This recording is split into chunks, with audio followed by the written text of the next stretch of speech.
Bonjour, voici la séance 4, donc la dernière séance du chapitre 3 de géographie, territoire, population et développement dans le monde, quels défis.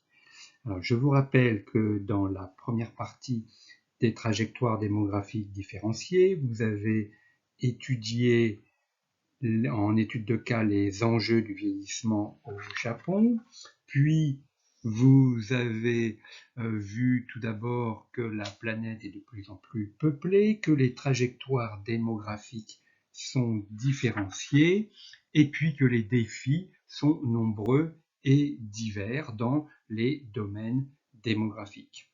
Dans la deuxième partie, développement et inégalité, vous avez réalisé donc un exercice sur l'étude de cas concernant le Brésil, son développement et ses inégalités.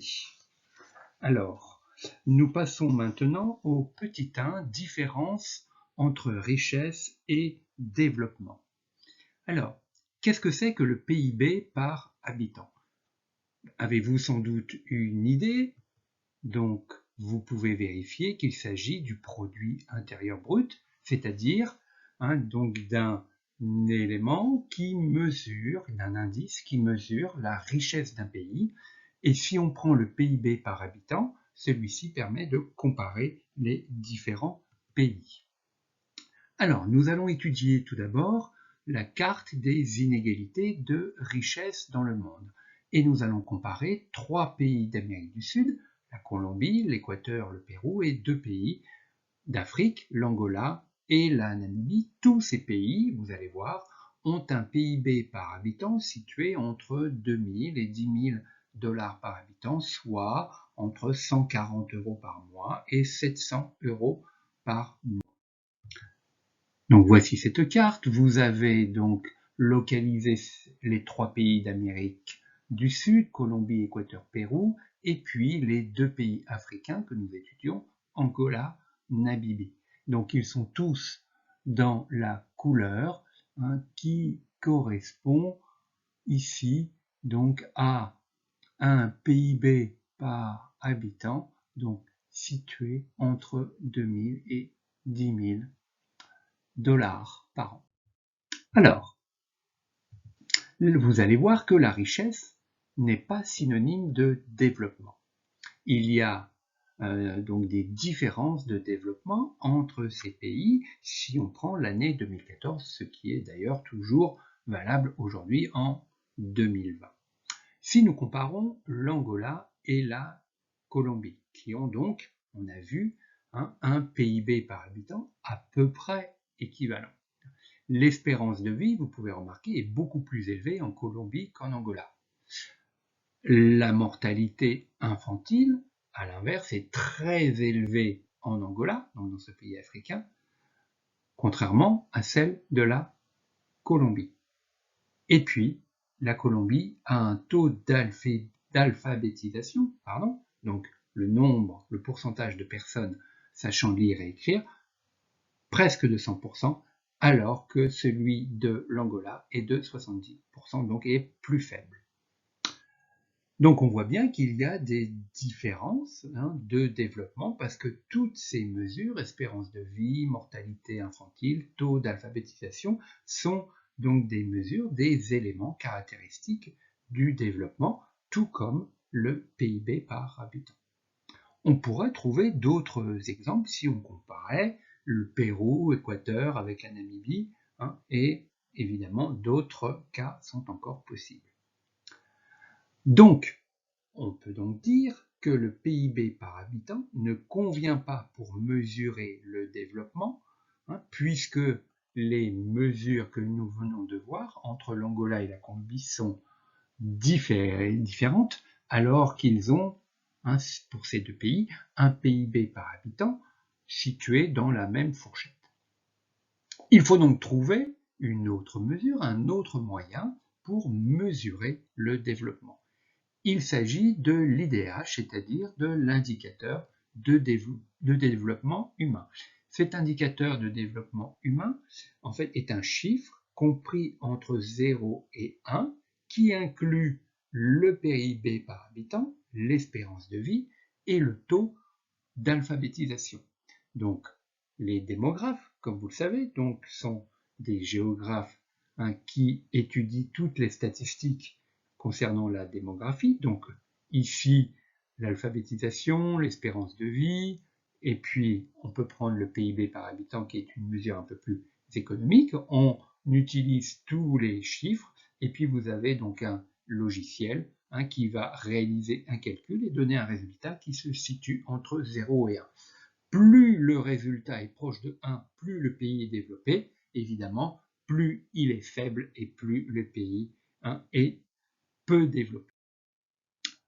Alors, vous voyez donc ici une carte qui représente donc l'indice de développement humain dans le monde. Vous voyez donc que la Colombie a un indice élevé, entre 0,71 et 0,80, alors que celui de l'Angola est moyen, voire même faible, inférieur à 0,50. Donc, l'IDH de la Colombie est élevé, alors que l'IDH de l'Angola est faible. Ça veut dire que la Colombie est donc un pays plus développé que l'Angola. Quelle est donc la définition du développement? C'est la capacité des sociétés et des États à satisfaire les besoins de leur population. L'éducation, en apprenant à celle-ci à lire, à écrire, à compter, à satisfaire les besoins en nourriture, à leur permettre de grandir et de vieillir dans de bonnes conditions, d'avoir une bonne santé, une bonne hygiène, etc., etc. Donc, le développement est synonyme d'une amélioration des conditions de vie. Passons maintenant au petit 2, un développement inégal à toutes les échelles. C'est-à-dire que selon l'échelle que l'on va étudier, on va constater des contrastes importants de développement. Alors, commençons par l'échelle mondiale. Vous allez voir sur la carte de la diapositive suivante qu'il y a une différence de développement, évidemment, entre les pays et les régions du monde. Les pays les plus développés sont les pays d'Amérique du Nord, États-Unis, Canada, l'Union européenne, Japon, Corée du Sud, ainsi que les pays de l'Océanie, à savoir donc Australie et puis Nouvelle-Zélande. À l'inverse, les pays les moins développés sont les PMA, c'est-à-dire les pays les moins avancés. Vous allez voir, on va les étudier ensemble. Il y a beaucoup de pays africains et quelques pays d'Asie. Et pour ces pays, l'IDH est inférieur à 0,5.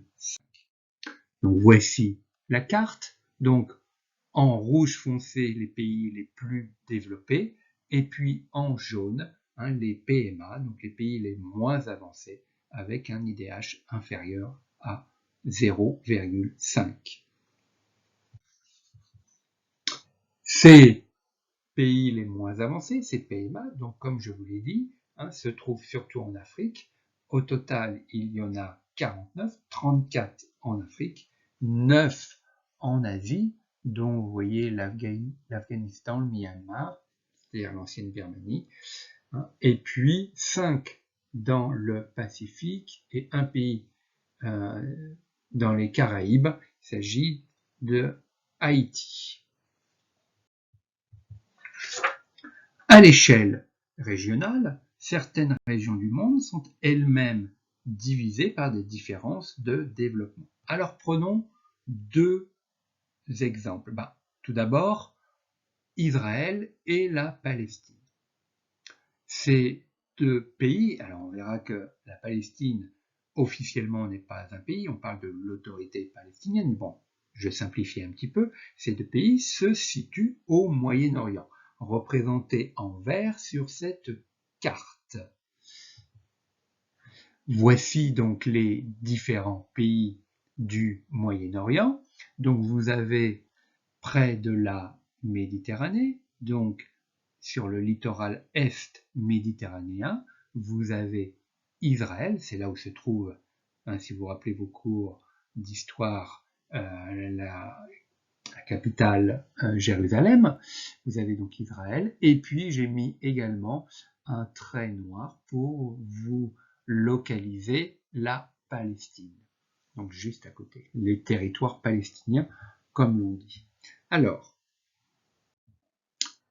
dans ce tableau, il y a un certain nombre d'indices caractéristiques qui montrent les différences de développement entre l'autorité palestinienne et l'État d'Israël. Il y en a quelques-uns que j'ai mis en avant. La densité de population, 800 habitants par kilomètre carré dans l'autorité palestinienne, c'est 2 fois plus que dans l'État d'Israël, 423 habitants par kilomètre carré.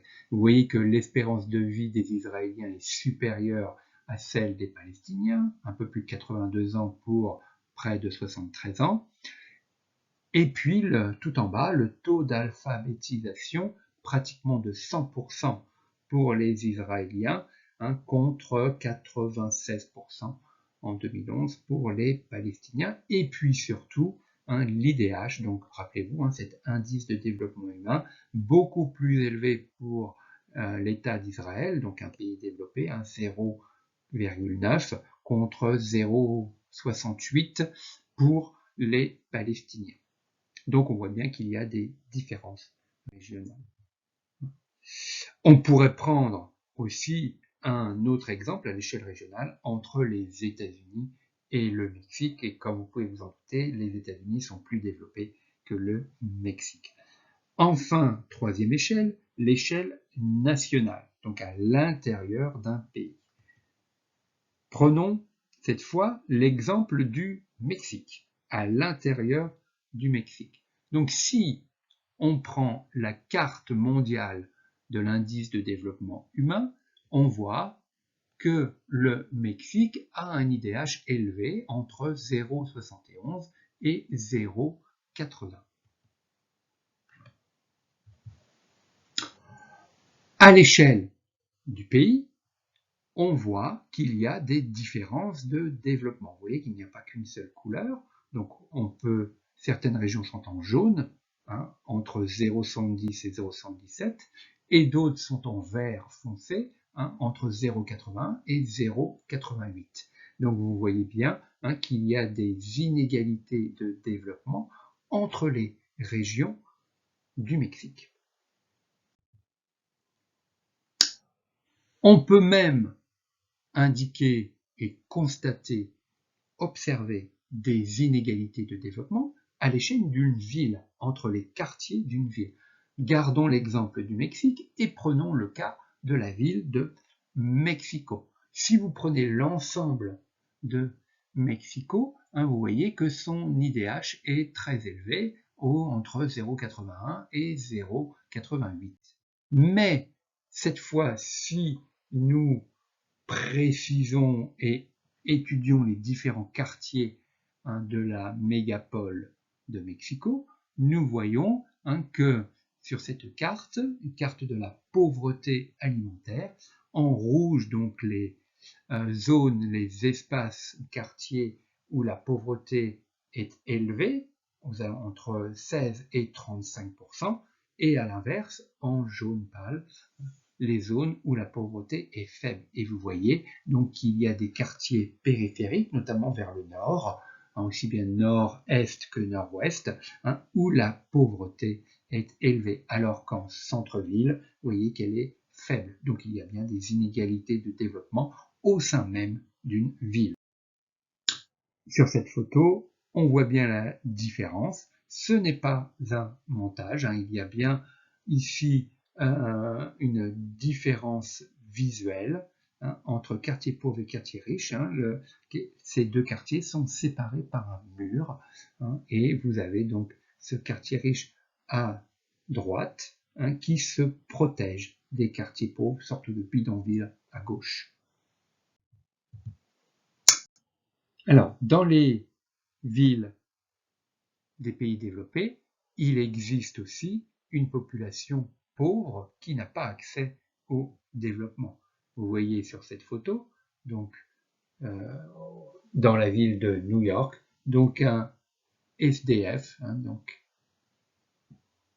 qui côtoie, comme chez nous en France, la population urbaine. Petit 3, réduire les inégalités.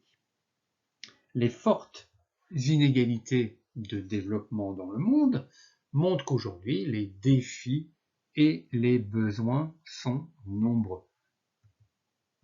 Alors, à travers ce schéma, on va ensemble déterminer quels sont les défis à relever et les besoins qu'ont les populations aujourd'hui, notamment celles qui sont évidemment sujettes aux inégalités de développement.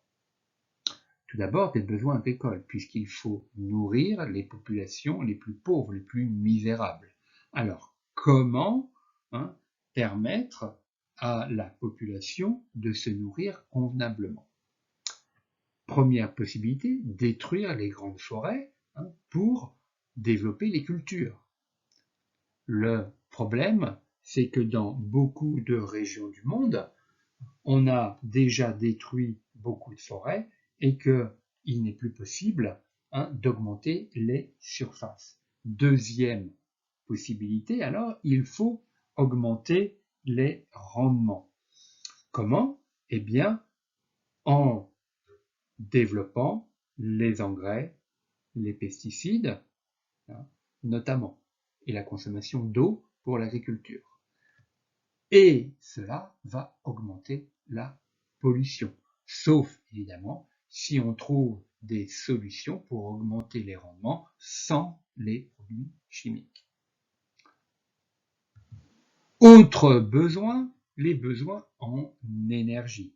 Plus la population augmente, et on a vu que dans un certain nombre de pays, la transition démographique, si vous vous rappelez, n'est pas terminée, donc la population d'un certain nombre de pays développés augmente, donc il faut développer les sources d'énergie. C'est aussi le cas dans les pays développés où la demande est de plus en plus importante. Alors comment faire?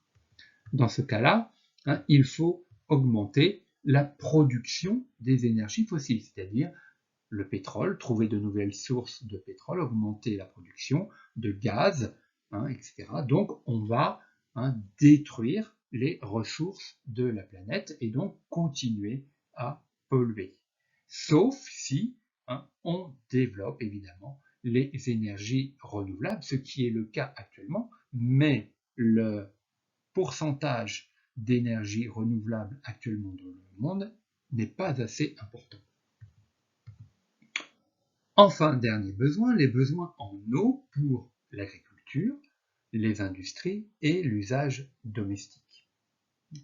Alors, comment faire pour augmenter ces besoins en eau?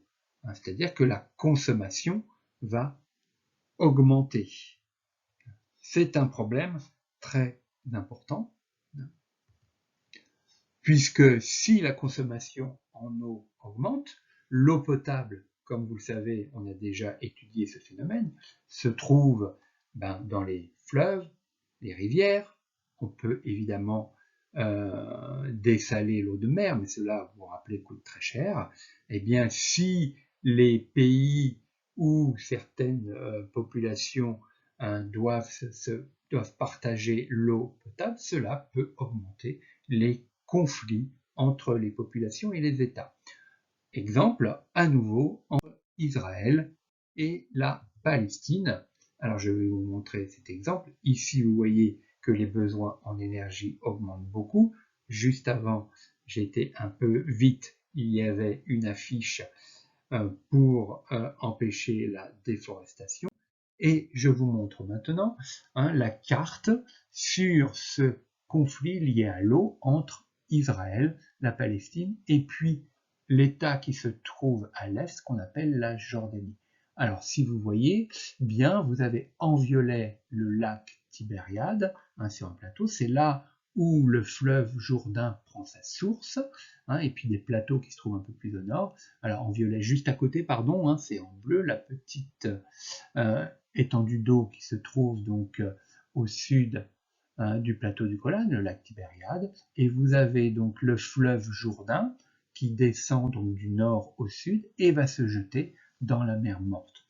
Or, depuis des décennies, l'État d'Israël s'est accaparé l'eau du Jourdain en créant, on l'avait vu, des canaux, des conduites d'eau. Si vous vous rappelez, on avait étudié ce cas-là, au détriment des populations palestiniennes qui se trouvent donc en Cisjordanie, donc dans la partie jaune foncé, et puis aussi vous avez au détriment des Jordaniens, donc à l'est. Voilà. Le chapitre est terminé.